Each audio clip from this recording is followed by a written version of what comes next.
இது குறித்த கூடுதல் விவரங்களுடன் இண்டஸ்ட்ரியலிஸ்ட் ரகுநாதன் தொலைபேசி வாயிலாக இணைகிறார். அவரிடம் பேசலாம்.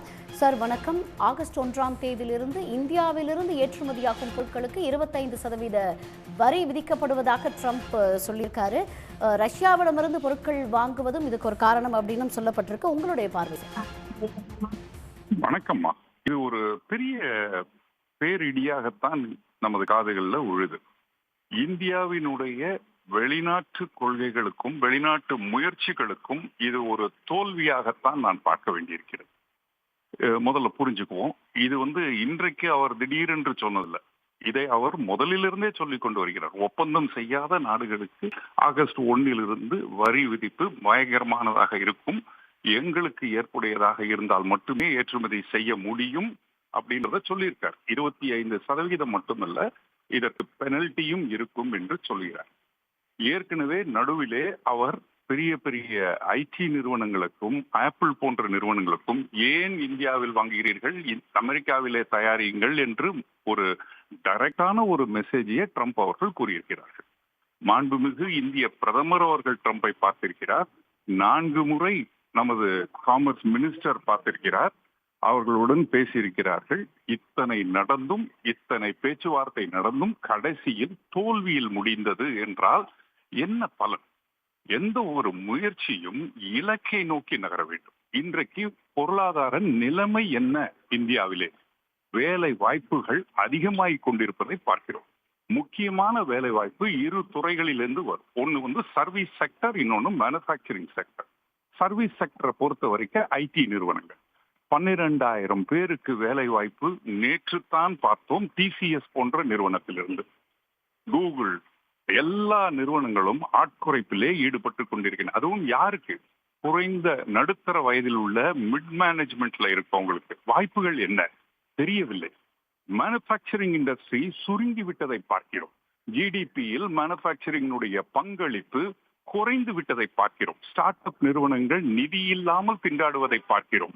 இத்தனை நடந்து கொண்டிருக்கும் பொழுது ஒரு மிகப்பெரிய சந்தையான அமெரிக்காவுடன் உண்டான தொழிலிலே நஷ்டம் அல்லது ஈடுகட்ட முடியாத ஒரு பேரிழப்பு வரும் என்றால் இந்தியா இதை ஒரு சுனாமியாகத்தான் பார்க்க வேண்டும். இதை தவிர்த்திருக்க வேண்டும். இதை நிச்சயமாக முறியடித்திருக்க வேண்டும். ஒரு நண்பர் நண்பர் நண்பர் என்று சொல்லிக் கொண்டிருக்கக்கூடியவர் ஏன் இவ்வாறு செய்கிறார் என்பதை யோசிக்க வேண்டும். அப்ப யார் நண்பர் என்பதை புரிந்து கொள்ள சக்தியற்றவர்களாக ஆகிவிட்டோமா, அல்லது தேவைகளை புரிந்து அதை பூர்த்தி செய்ய முடியாமல் ஆகிவிட்டோமா? இது இல்லை என்றால் வேறு ஏது கதி? ஆல்டர்னேட்டிவ் மெக்கானிசம் என்ன?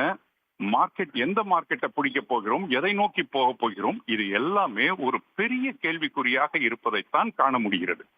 இன்றைக்கு பொருளாதாரம் இந்தியாவிலே மிகப்பெரிய ஒரு கடுமையான சூழ்நிலையை எதிர்கொள்ள போகிறது என்பதிலே மாறுபட்ட கருத்து யாருக்குமே இருக்க முடியாது. சிறு குறு தொழில்கள் அடுத்து என்ன செய்வது, அடுத்த காலாண்டு எப்படி இருக்க போகிறது என்பது தெரியாமல் தடுமாறி கொண்டிருப்பதை பார்க்க முடிகிறது. ஆல்ரெடி நீங்க யோசிக்கணும். ஏப்ரல், மே, ஜூன் முதல் காலாண்டு, இந்த முதல் காலாண்டினுடைய விற்பனையை பார்க்கும் பொழுது பெரிய பெரிய கார்ப்பரேட் நிறுவனங்களே அவர்கள் எதிர்பார்க்காத ஒரு வீழ்ச்சியைத்தான் பார்த்து கொண்டிருப்பதை பார்க்கிறோம். ஷேர் மார்க்கெட் ஒரு பக்கத்துல சரிந்து கொண்டிருப்பதை பார்க்கிறோம். ஆட்கள் குறைப்பை பார்க்கிறோம். லாபம் இல்லாத தொழில் நடத்தக்கூடிய சூழ்நிலையை பார்க்கிறோம். சிறு குறு தொழில்கள் அழிவதை பார்க்கிறோம். எப்படி மீறப்போகிறோம்? என்ன இந்த அரசிடம் இருந்து என்ன மாற்று தீர்வு என்ன? இதை எத்தனை நாட்கள் சரி செய்ய போகிறார்கள்? எப்படி சரி செய்ய போகிறார்கள்? எந்த முறையிலே நம்ம சென்று கொண்டிருப்போம் என்பது தெரியவில்லை. இத்தனை நாள் சொன்னது இது நடந்துவிடும், நாளை சைன் பண்ணிக்கிறோம், இன்னும் 1 வாரத்திலே முடித்து விடுவோம், முதல் கையெழுத்து இந்தியாவிடம் தான் இருக்க போகிறது, எத்தனை சொன்னோம். ஆனால் அத்தனையும் பொய்யாகிவிட்டது. வருத்தத்திற்குரிய ஒரு நிகழ்வாகத்தான் இதை பார்க்க வேண்டியிருக்கிறது. இதற்கு நான் ட்ரம்ப் அவர்களை குறை சொல்ல முடியாது. ஏன்னால் அவருடைய ஸ்டாண்ட் இதுல முதலிருந்தே ஒன்றுதான். என்னுடைய நாட்டிலிருந்து வரும் பொருட்களுக்கு அதிக விலை கொடுக்க வேண்டி இருக்கும் பொழுது உங்கள் நாட்டிலிருந்து வரும் பொருட்களுக்கு அதிக விலையை நாங்கள் நிர்ணயிப்போம், எங்களுடன் பேச்சுவார்த்தை நடத்தி ஒற்றுக்கொள்ளுங்கள் அப்படின்றது தான் அவர் சொன்னது. அதனால அவரை நம்ம தப்பு சொல்ல முடியாது. அவருடைய ஸ்டாண்ட் அவர் நாட்டு நலனுக்கு இருந்தது. ஆனால் நமது நாட்டு நலனுக்கு என்ன ஸ்டாண்ட் அப்படின்றது தெரியவில்லை. இதுதான் என்னுடைய கருத்து. சார், இது ஒரு வெளியுறவு கொள்கையோட தோல்வியா இதை பார்க்கலாம் அப்படின்னு இந்த துவக்கத்திலே சொல்லியிருந்தீங்க. ஆனா இது வழக்கம் போல பல தடவை அவர் மிரட்டல் இதே பாணியில் அவர் கொடுத்திருக்காரு. இதுவும் அப்படிப்பட்ட ஒரு மிரட்டலாக தான் இருக்கும்.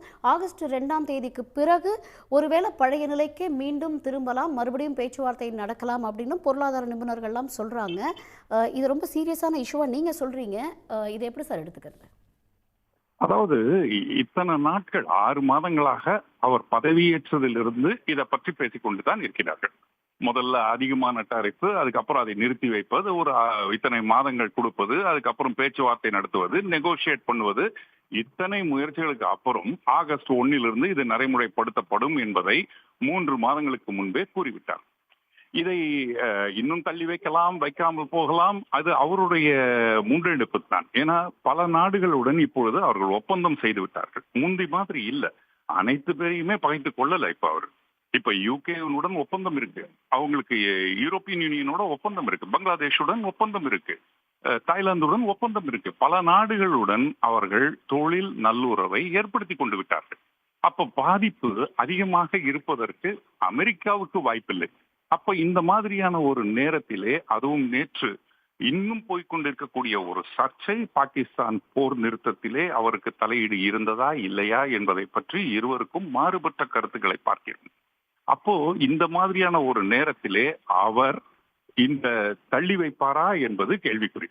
பட் கொஸ்டின் என்ன அப்படின்னு பாத்தீங்கன்னா, இத மாதிரியான ஒரு பொருளாதார வளர்ச்சியோ அல்லது வீழ்ச்சியோ ஒரு அரசியல் சார்ந்து இருப்பது நல்லதே அல்ல. இன்றைக்கு இருக்கலாம், நாளைக்கு இல்லை என்ற ஒரு நிலை எப்படி ஏற்படுத்தப்பட முடியும்? அப்ப இன்றைக்கு பொருட்களை தயாரித்து வைத்துக் கொண்டு ஏற்றுமதி செய்ய காத்து கொண்டிருக்கும் நிறுவனங்களின் கதி என்ன? அப்படியான ஒரு நிலைமை, ஸ்திரமற்ற ஒரு நிலைமைக்கு தொழில் முனைபவர்களை தள்ளிவிட்டது மிகப்பெரிய அவமானமாகத்தான் நான் பார்க்கிறேன். நன்றி சார். இணைப்பில் உங்களுடைய கருத்துக்களை பகிர்ந்தமைக்கு நன்றி திரு ரகுநாதன். உடனுக்குடன் செய்திகளை தெரிந்து கொள்ள சன் நியூஸ் பெல் ஐகானை கிளிக் பண்ணுங்க.